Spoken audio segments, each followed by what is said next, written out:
जय श्री कृष्ण। आप सभी का हमारे YouTube चैनल पर हार्दिक स्वागत है। आज की इस वीडियो में आप सभी रसपान करेंगे वैशाख मास महात्म के 19वें अध्याय के आगे की कथा का वृत्तांत पार्ट 2। आइए सुनते हैं। कोई भी पदार्थ प्राण से अधिक या प्राण के बराबर नहीं है, ना शास्त्र में देखा गया, ना पहले कभी सुना गया। एक प्राण देवता अनेक कार्यों के करने से अनेक हो गए, इसी से प्राण सबसे श्रेष्ठ कहा गया। प्राण की उपासना में तत्पर भगवान ने लीला में संसार को रचने, नाश करने और पालन करने में लग गए। बचे हुए शिव, इंद्र इत्यादि सब चेतना और जड़ वासुदेव भगवान के सिवाय कोई भी प्राण को जीत नहीं सकते।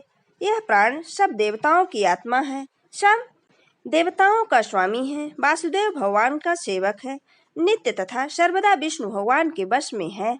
यह वासुदेव भगवान के विपरीत न सुनता है न देखता है। शिव, इंद्र इत्यादि देवता लोग तो विपरीत करते हैं। सबका अंतर्यामी प्राण कभी प्रतिकूल नहीं करता। इसी से पंडित लोग प्राण को महाविष्णु का बल कहते हैं। इस प्रकार से महाविष्णु के महात्म तथा लक्षण को जानकर पहले से बधी हुई शरीर को भी सर्प जीर्ण केचुली की तरह छोड़कर नारायण के धाम को जाते हैं।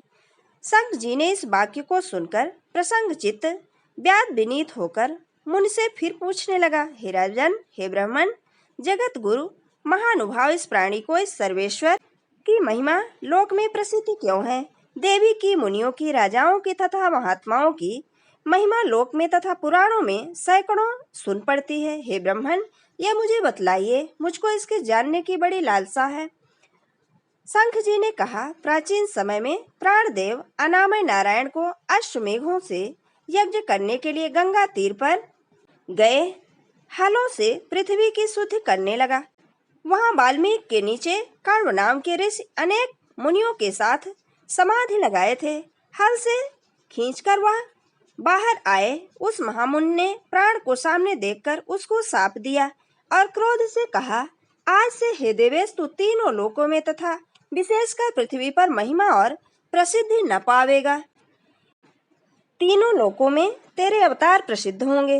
मुनि के ऐसा कहने पर वायु ने क्रोध में कहा, तुमने मुझ निरपराधी को शाप दिया है, अतएव हे महाबली कर्ण, तू ही शीघ्र गुरुद्रोही हो जाएगा। उन्होंने कहा, संसार में तेरी गति और आचरण निंदित होगा। तब से इस श्लोक में यह महाप्रभु प्राण की महिमा प्रसिद्ध नहीं है।